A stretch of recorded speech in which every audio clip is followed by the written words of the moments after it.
Hello everyone, जय हिंद। एक statement आती है, उड़ाओगे तो मुंडेर पर जाकर बैठ जाऊंगा, उड़ने दोगे तो सातों आसमान की सैर करके आऊँगा। इसको अपने अपने ढंग से व्याख्या की जा सकती है। मैं इसको इंडिपेंडेंस एंड डिपेंडेंस के साथ में जोड़ रहा हूँ। उड़ाओगे, इसका मतलब डोर किसी के हाथ में है, फ्रीडम नहीं है, सीमाएं हैं, बांध दिया गया है, उससे आगे नहीं जा सकते। तो उड़ाओगे तो मुंडेर पर जाकर बैठ जाऊंगा। इसका मतलब आंखों से ओझल हो जाऊंगा, आपको लगेगा कि उड़ रहा है, और क्योंकि मेरे को वो फ्रीडम नहीं है तो खुशी भी नहीं है। खुशी नहीं है तो काम पूरा नहीं होगा। उड़ने दोगे तो सातों आसमान, सीमाएं खत्म,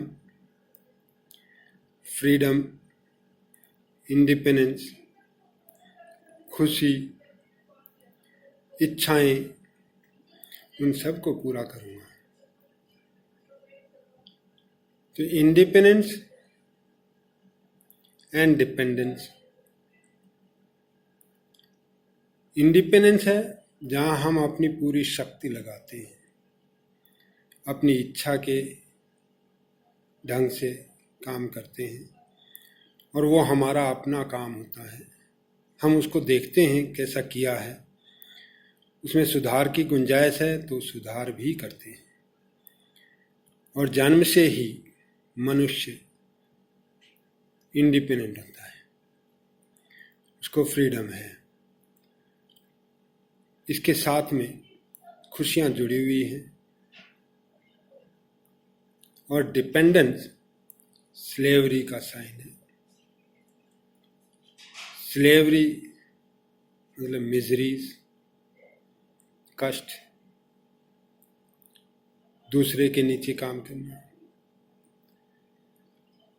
15 अगस्त 1947 को हमारा देश आज़ाद हुआ, वो कल है। मैं आप सबको अपनी तरफ से,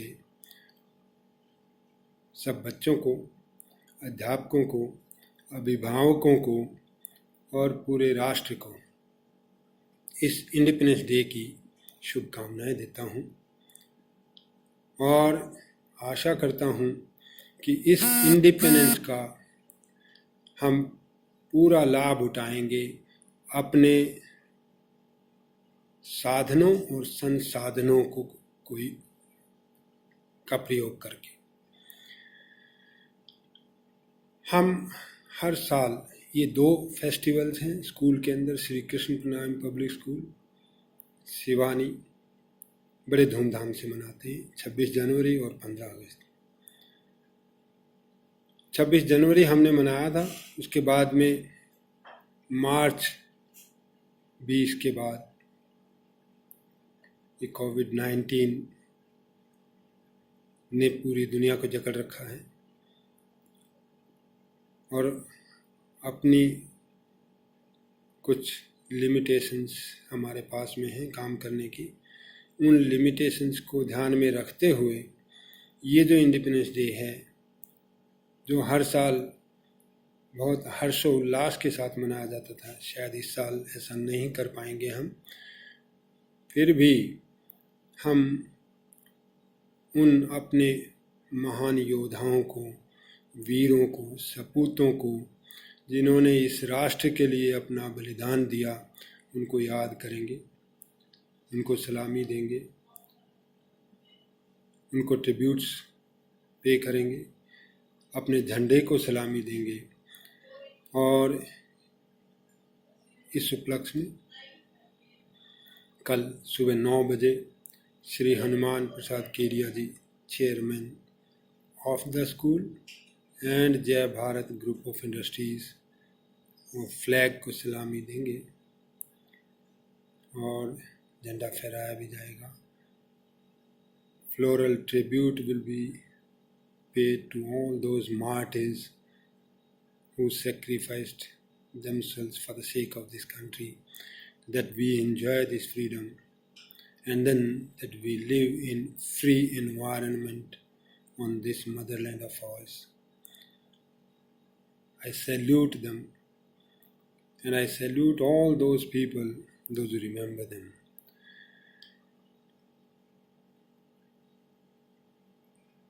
हर साल इंडिपेंडेंस डे के दिन हमारा रिज़ल्ट डिक्लेयर होता है, annual result class 10th and 12th का, और भी जो साल भर की उपलब्धियां हैं, क्योंकि हम आम तौर पे डिफेंस फोर्सेस के ऑफिसर्स को, सर्विंग ऑफिसर्स को कोशिश करते हैं कि वो इस दिन चीफ गेस्ट हमारे यहाँ हों, झंडा फहराएं, मार्च पास्ट को देखें, और हमारा जो फंक्शन है हमें बड़ा गर्व भी होता है कि जिस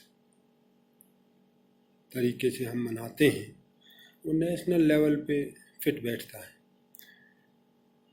आप कभी भी उसको किसी नेशनल फेस्टिवल के साथ में मिला सकते हैं.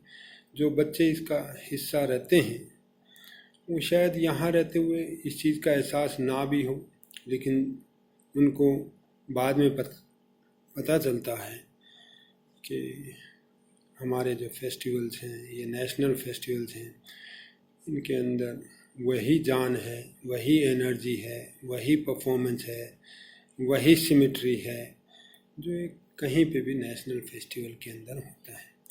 उसी तरीके से मैं ये एहसास भी करता हूँ कि इन दोनों नेशनल फेस्टिवल्स का जब हम यहाँ सेलिब्रेशन करते हैं, सेरेमनीज़ को अडॉप्ट किया जाता है, तो बच्चों के अंदर एक ऐसी वैल्यूज़ भर दी जाती हैं डिसिप्लिन की, अपने इंस्टीट्यूशंस के लिए रिगार्ड्स, अपने राष्ट्र के लिए, कि हमारे जो बच्चे हैं वो दूसरों से अलग होते हैं. तो जो बच्चों की अचीवमेंट्स है रिजल्ट्स डिक्लेरेशन के बाद में, इस दिन हम उन सब बच्चों को रिकॉग्नाइज करते हैं ताकि वो बच्चे याद रखें, उनकी अचीवमेंट्स याद रहें. स्टेज पे बुलाया जाता है, मेमेंटोस दिए जाते हैं. इस साल इन कोविड-19 की लिमिटेशंस के कारण हम उन बच्चों को नहीं बुला पाएंगे, लेकिन वो हमारे मन में हैं और उनकी जो अचीवमेंट्स हैं वो हम जानते हैं. वो आपके साथ में शेयर भी करूँगा. सबसे पहले मैं उन सबको अप्रिशिएट करता हूँ जिन्होंने अपने एफर्ट्स, बच्चों ने पेरेंट्स की मदद के साथ में, टीचर्स की मदद के साथ में ये परफॉर्मेंस हमारे स्कूल में दी है. 56 बच्चे थे, 56 क्लास 12th के बच्चे जिन्होंने क्लास 12th मार्च 2020 में CBSE बोर्ड से अपनी परीक्षा दी और बहुत अच्छी परफॉर्मेंस भी दी है. अगर ये कहूँ कि जो हमारी प्रोग्रेसिव परफॉर्मेंस है वो अब तक की इस साल हाईएस्ट है. प्रोग्रेसिव परफॉर्मेंस जब मैं कहता हूँ तो हर साल हमने प्रोग्रेस की है. 2003 से हमारे बच्चे अपीयर होना शुरू हुए थे और आज ये 2020 है, तो 18 साल हो गए हैं. हर साल बोर्ड परीक्षाओं में बच्चे जाते हैं और हर साल परफॉर्मेंस अच्छी हो रही है. इस साल की जो परफॉर्मेंस है वो सबसे अच्छी है. जो टॉपर है हमारे स्कूल का वो 98% बहुत अच्छी परसेंटेज है. किसी भी अच्छे स्कूल के लिए ये कॉम्पेटिबल है. बच्चा भी गर्व के साथ में खड़ा हो सकता है कहीं पे भी जाके, और हम भी बड़ा गर्व महसूस करते हैं कि हमने बच्चे को इन उपलब्धियों के साथ में हमारे क्लास 12th पास करके बाहर भेजा है. और 56 बच्चों में से 23 बच्चों ने, 23 चिल्ड्रन 90s के अंदर मार्क्स हासिल किए हैं। अब ये 41% ऑफ द टोटल, 41% बच्चे आपके अगर 90s में आते हैं तो क्वालिटेटिवली बहुत अच्छा रिजल्ट है। और जब एवरेज स्कोर सब्जेक्ट वाइज देखेंगे तो ये average score 80% and more than 80% her subject का चला जाता है, जो बड़ी संतुष्टि देता है हर एक को, पेरेंट्स को भी और पढ़ाने वाले को भी, टीचर्स को भी। 75% अगर डिस्टिंक्शन मान ली जाए तो हमारे जो बच्चे हैं वो 80% से ऊपर, मतलब सिर्फ 10 बच्चों को छोड़ के 46 बच्चे 56 में से वो 75% एंड अबव लिए हैं। सिर्फ 10 बच्चे हैं 75% से नीचे, तो ये बहुत अच्छे, सभी बच्चे फर्स्ट डिवीज़न में पास हुए, बहुत अच्छी उपलब्धि है। और हमें खुशी होती कि अगर इंडिपेंडेंस डे इस कोविड-19 को मद्देनज़र अगर ना रखा जाता या ये ना होता तो हम ये प्रोग्राम मना रहे होते और उन बच्चों को रिकॉग्नाइज़ कर रहे होते, पेरेंट्स के साथ में शेयर कर रहे होते। फिर भी ये मैसेज मेरा चला जाएगा पेरेंट्स को। और ऐसी क्लास 10th में भी हमारा जो बच्चा है टॉपर 98% है, और उसमें भी 23 बच्चे ही हैं हमारे जो 90% एंड अबव हैं। तो इतने बच्चे बहुत हैं, बहुत अच्छे परफॉर्मेंस है। Congratulations, I must say so, appreciation to all and to everybody. जो क्लास 10th की बच्ची है मुस्कान, शारडवा की रहने वाली है, 98% 10th क्लास में लिए। और निकिता क्लास 12th की बच्ची है, उसने भी 98%, सो दोनों 10th एंड 12th में 98% मार्क्स लिए हैं। ये बड़वा की रहने वाली है। वो बच्चे जो 10th और 12th क्लास में अपीयर हुए थे, 10th क्लास के एग्ज़ाम सारे ख़त्म हो गए थे। 12th क्लास के जो बच्चे थे उनका एक एग्ज़ाम बच गया था। कुछ बच्चे जो कंप्यूटर साइंस जिनका पेपर था वो पेपर नहीं दे पाए थे, कोविड-19 के कारण पेपर बीच में छूट गए थे, और आगे प्लान कर लिया गया था CBSE के द्वारा, जैसे ही रिलैक्सेशन होगा ये एग्ज़ाम दोबारा से हो जाएंगे। और जो कॉमर्स के बच्चे थे, बिजनेस स्टडीज़ का पेपर था जो नहीं हो पाया था, उसमें भी यही था कि एक्सपेक्टेड था 1 जुलाई टू 15 जुलाई ये पेपर हो जाएंगे, लेकिन वो नहीं हो पाया। कोविड-19 की जो स्टेट है वो that has not relented in any way and we are not been permitted to continue with our exams. तो CBSE decided कि जो पेपर हो चुके हैं, जो बेस्ट पेपर्स हैं बच्चे के, जैसे अगर किसी ने 4 पेपर दे दिए, बेस्ट ऑफ 3 एवरेज को उन पेपर्स के लिए ले लिया गया जो पेपर नहीं हुए थे। जिस बच्चे ने 3 पेपर दिए थे, बेस्ट ऑफ 2 पेपर्स हैं, उनका जो स्कोर है, जो पेपर नहीं अटेम्प्ट हो पाए या जो एग्ज़ाम नहीं कंडक्ट करवा पाई CBSE, वहाँ पे उनकी एवरेज लगा दी गई।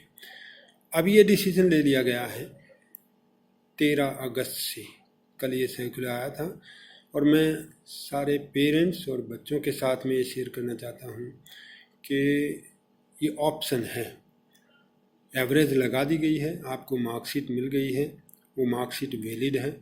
अगर फिर भी आप अपना कोई गुंजाइश समझते हैं कि आपका पेपर देने से आपके मार्क्स अच्छे आ सकते हैं और आप रीअपीयर होना चाहते हैं, तो अभी समय है इमीडिएटली। जैसे ही ये मैसेज आपको सर्कुलेट हो, आप स्कूल में कांटेक्ट कर लीजिए।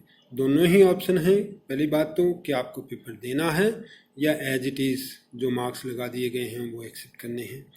देना है, किस कैपेसिटी में देना है, एज ए प्राइवेट कैंडिडेट या स्कूल की जो लिस्ट ऑफ कैंडिडेट्स है उसमें। स्कूल अपनी लिस्ट भेज देगा जो जो बच्चे हमारे से कांटेक्ट करेंगे, और ये सितंबर के अंदर आपके एग्ज़ाम हो जाएंगे। तो ये तुरंत कांटेक्ट कर लिया जाए। आप ऑफिस में आइए और अपना नाम और अपना डिटेल दे दीजिए ताकि यहाँ से LOC बना दी जाए और CBSE में भेज दी जाए, और उसके बाद में आपको एडमिट कार्ड आ जाएगा। आप अपनी तैयारी रखिए, लेकिन ये ध्यान रहे कि जैसा परफॉर्मेंस आपका होगा उसी के हिसाब से आपकी मार्कशीट आ जाएगी दोबारा से। और ऑनलाइन टीचिंग चल रही है। हमने जूनियर बच्चे हैं वहाँ कोशिश की है कि कम समय बच्चे का स्मार्टफोन के साथ में बीते और असाइनमेंट्स मिल जाएं, सीधे कुछ एक्टिविटीज़ मिल जाएं ताकि कम से कम समय बिताना पड़े, क्योंकि इसके हार्मफुल इफ़ेक्ट्स जो हम बहुत ज़्यादा बातें किया करते थे कि इस गैजेट से दूर रहना चाहिए, वो शायद अब कोविड-19 के कारण हमें इसके साथ में रहना पड़ रहा है, समय बिताना पड़ रहा है, बट देन स्टिल प्रिकॉशंस के साथ में। और कई बार लिमिटेशंस होती हैं इंटरनेट की भी, टेलीफोन्स की भी, कि बच्चे को समय पे नहीं मिल पाता। तो ऑनलाइन क्लासेस हमारी कम से कम हैं। हाँ, वीडियोस बनाए जा रहे हैं या असाइनमेंट्स भेजी जा रही हैं जो बच्चा डाउनलोड करके और उनको अटेम्प्ट कर सकता है। सीनियर बच्चे, उनको ऑनलाइन कोचिंग भी चल रही है, वीडियोस भी बना के भेजे जा रहे हैं। किसी टीचर्स ने, लाइक मैथमेटिक्स डिपार्टमेंट का जैसे मैसेज है मेरे पास में, hundreds of videos have been prepared by the teachers and they have been uploaded. Children can look at it, they can re-look at it, they can download, and as for their convenience they can look at those videos which are available. They can still ask for doubts if there are some, and things are within their reach, they can have an access to them at any moment, and teachers are also there. Teachers are taking a lot of initiative. But then मैं जो इसके साथ में message देना चाहता हूँ, ये online teaching अभी कोविड-19 का इफ़ेक्ट कब ख़त्म होगा इस चीज़ का नहीं कह सकते। सितंबर में जैसे रीअपियर एग्जामिनेशन या जो बच्चे ऑप्शनल लेना चाहते हैं, ऑप्शंस लेना चाहते हैं to reappear for a particular subject, हो सकता है कि एग्ज़ाम हो जाए और स्कूल से भी खुल जाएं, ऐसा भी शायद चांसेस है, क्योंकि जैसा मैसेज है 10th 11th 12th शायद सितंबर के अंदर खुल जाएं, तो सीनियर क्लासेस लग जाएं। फिर भी मैं ये कहूँगा ये ऑनलाइन क्लासेस का जो सिलसिला है ये जारी रहेगा आगे। तो इसमें बच्चे जो है अपना काम समय पे करते रहें, इंटरेस्ट के साथ में करते रहें, और उनको ये समझ में आना चाहिए कि उनके अपने भलाई के लिए है, उसमें ज़्यादा कोताही ना बरतें। कहते हैं कि प्रेजेंट में जीना चाहिए। एक शब्द है माइंडफुलनेस, कि आप अपने माइंड को पर्पज़ के अंदर लगाइए, जो पर्पज़ है प्रेजेंट टाइम के अंदर लगाइए। उसमें अगर आप अब नेग्लेक्ट करेंगे तो रेग्रेट्स रहेंगे, पछतावा रहेगा। आमतौर पे किसी से भी आप पूछ लीजिए कि आपको कोई पछतावा है, तो 99% लोग कहेंगे कि अगर हमें दोबारा से मौका मिले अपनी ज़िंदगी जीने का तो हम इसको और बेहतर ढंग से जी सकते हैं, क्वालिटी डाली जा सकती है, हम अपना समय कम वेस्ट करेंगे, हम अपने फ्रेंड्स अच्छे बनाएंगे और अपने समय का सदुपयोग करेंगे। तो ये बड़ों से सीख ले लेनी चाहिए और बच्चा अपने समय का सदुपयोग करे, जितना उसको काम दिया जाता है उसको रोज़ाना करें, अच्छी परफॉर्मेंस आएगी, ऐसा हम एक्सपेक्ट करते हैं। और मेरी तरफ से आप सबको एक बार फिर से शुभकामनाएं। जय हिंद।